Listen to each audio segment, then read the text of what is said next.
غیب میں مانگنا جائز ہے یا نہیں ہے؟ یہ بتائیں کہ غیر اللہ سے مراد بت ہیں یا کہ نبی ولی؟ نبی انبیاء کوئی بھی چیز کر دیں. اللہ کے نبی ہیں، ولی ہیں. اب اگلا مسئلہ یہ ہے کہ غیب میں مانگنا شرک ہے یا توحید ہے؟ حاضر میں مانگنا کیا ہے؟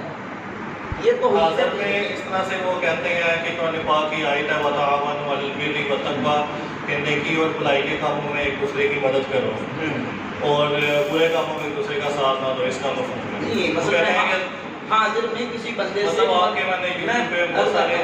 حاضر میں کسی بندے سے مدد مانگتا ہوں کہ یار میری مدد کرو، میں فلاں پریشانی میں ہوں، آپ میری مدد کر دیں. ٹھیک ہے، میری پریشانی ہے، آپ میری مدد کر دیں. حاضر میں تو کیا حاضر میں کسی بندے سے اگر مدد مانگی جائے اس سے توحید کو فرق کو نہیں پڑتا؟ کیوں نہیں پڑتا؟ اس کی وجہ یہ ہے کہ بندہ جب بندے سے مدد لیتا ہے، حاضر سے، سامنے والے سے، موجود سے، تو اس کو خدا سمجھ کے نہیں، الہ سمجھ کے نہیں، بلکہ اس کو اللہ کا بندہ سمجھ کے اور یہ عقیدہ رکھتے کہ اس کو اللہ نے یہ طاقت دی ہے اور اللہ کی دی طاقت سے یہ میری مدد کر سکتا ہے. اگر کوئی بندہ کسی مخلوق سے یہ نیت رکھ کے حاضر میں بھی مانگے کہ یہ اپنے آپ بغیر اللہ کے دینے سے میری مدد کر رہا ہے تو یہ شرک ہے.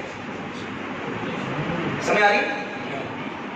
ظاہر میں حاضر میں اس کو یعنی مستقل بذات سمجھ کے اور یہ سمجھ کے کہ یہ اپنے آپ کر رہا ہے اللہ کی عطا اور اللہ کے دینے کے بغیر، تو یہ حاضر سے بھی شرک ہے، زندہ سے بھی شرک ہے. اور اگر کسی اللہ کے بندے سے اس کی طاقت کے مطابق سوال کرے کہ یہ اللہ کی دی طاقت سے اپنے جسم سے بھی اور اپنی روحانیت سے بھی میری مدد کر سکتا ہے اور اللہ کے دینے سے کر سکتا ہے تو شرک نہیں. سورۃ النمل اٹھائیں آیت نمبر 40. سلیمان علیہ السلام نے فرمایا، تب کون آئے گا؟ مختصر کر رہا ہوں، آصف بن برقیہ کاتب سلیمان، سلیمان علیہ السلام کے منشی کہتے ہیں قال الذی عنده علم من الکتاب انا آتیک بہ قبل ان یرتد الیک طرفک، میں لے کے آؤں گا اور کب؟ آپ کی آنکھ جھپکنے سے پہلے. اب تخت لے کے آنا ہے ملک سبا سے سلیمان علیہ السلام کے دربار میں، اور اس وقت ٹیکنالوجی کا دور نہیں. اب تخت لے بھی آئے قبل ان یرتد الیک طرفک، آنکھ جھپکنے سے پہلے. سوال یہ ہے کہ وہ تخت کس طاقت سے لے کے؟ کسی ٹیکنالوجی سے، کسی دنیاوی سورس اور کسی کو جس کو تحت الاسباب کہتے ہیں، اسباب کے تحت لیتے ہیں.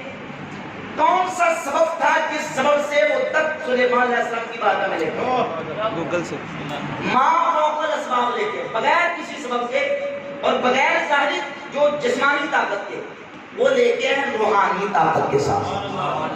اب اگر میں یہ عقیدہ رکھوں کہ یہ بندہ اللہ کی دی اس روحانی طاقت سے میری مدد کر سکتا ہے، تو جو بندہ روحانی طاقت سے دنیا کی زندگی میں مدد کر سکتا ہے اس کی روح مرتی نہیں ہے، بلکہ فوت ہونے کے بعد روح کی طاقت بڑھ جاتی ہے. وہ فوت ہونے کے بعد بھی اپنی اسی روحانی طاقت سے مدد کر سکتا ہے. جیسے اس کی زندگی میں اس کی روحانی طاقت سے مدد لی جائے تو شرک نہیں ہے، تو فوت ہونے کے بعد بھی شرک نہیں. مفتی صاحب اگر اس سے ریلیٹڈ کوئی حدیث جو ہے وہ پیش کر دیں. ہاں حدیث موجود ہے، جس طرح ابھی میں نے ابھی لیٹسٹ ایک بیان بھی ریکارڈ کروایا ہے کہ انبیاء اور اولیاء سے مدد مانگنے کا شرعی حکم، اور اس میں الحمدللہ میں نے ثابت کیا ہے. یہ المصنف ابن ابی شیبہ، یہ جلد میرے پاس اور ہے، اسی میں امام ابن ابی شیبہ حضرت عبداللہ ابن عباس سے، اور امام بزار اپنی کتاب المصنف بزار میں حضرت عبداللہ ابن عباس سے مرفوعاً اور موقوفاً بھی، اور امام ابو القاسم سلیمان بن احمد طبرانی اپنی کتاب المعجم الکبیر طبرانی میں، اور اس کے علاوہ کئی محدثین نے اس حدیث کو اپنی کتابوں میں ذکر کیا ہے. حضرت عبداللہ بن مسعود سے بھی، حضرت عتبہ بن غزوان سے، عبداللہ بن عباس رضی اللہ تعالیٰ عنہ سے یہ حدیث موجود ہے.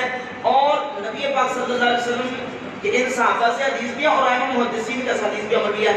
سرکار نے خود اعلان فرمایا کہ جب تم کسی ایسی جگہ پہ ہو جہاں تمہاری کسی جنگل بیابان میں سواری گم ہو جائے تو ایسی جگہ پہ تم اللہ کے بندوں کو ندا دو, یا عباد اللہ اعینونی, یا عباد اللہ اغیثونی, احبسو, اے اللہ کے بندوں میری سواری کو روکو, میری مدد کرو, میری فریاد کو پہنچو.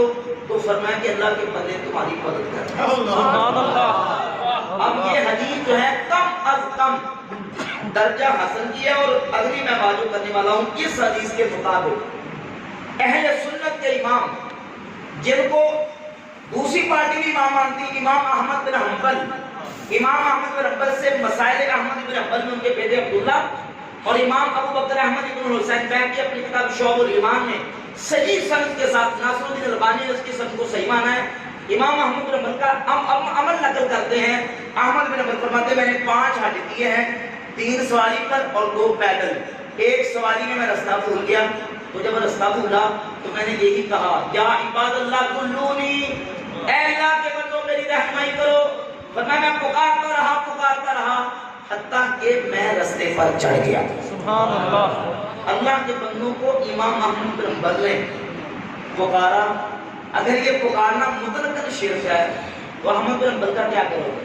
عبداللہ بن مبارک رحمۃ اللہ علیہ کا عمل ضم الکلام اہل ہی میں روایت موجود ہے.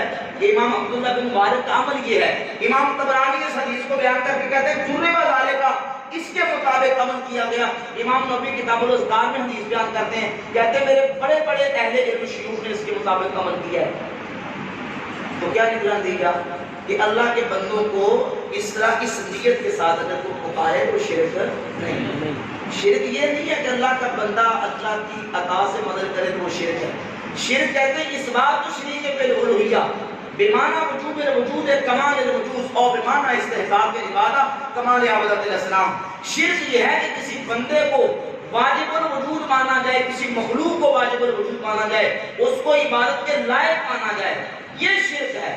اور جب بندہ اعتقاد الوحدانیت اللہ کی وحدانیت پر ایمان رکھتا ہے, کسی غیر کو اللہ کے ساتھ واجب الوجود اور اس طرح کی عبادت کو نہیں سمجھتا, اللہ کا بندہ سمجھے اللہ کی طاقت مانتا ہے, تو وہ شرک نہیں ہے.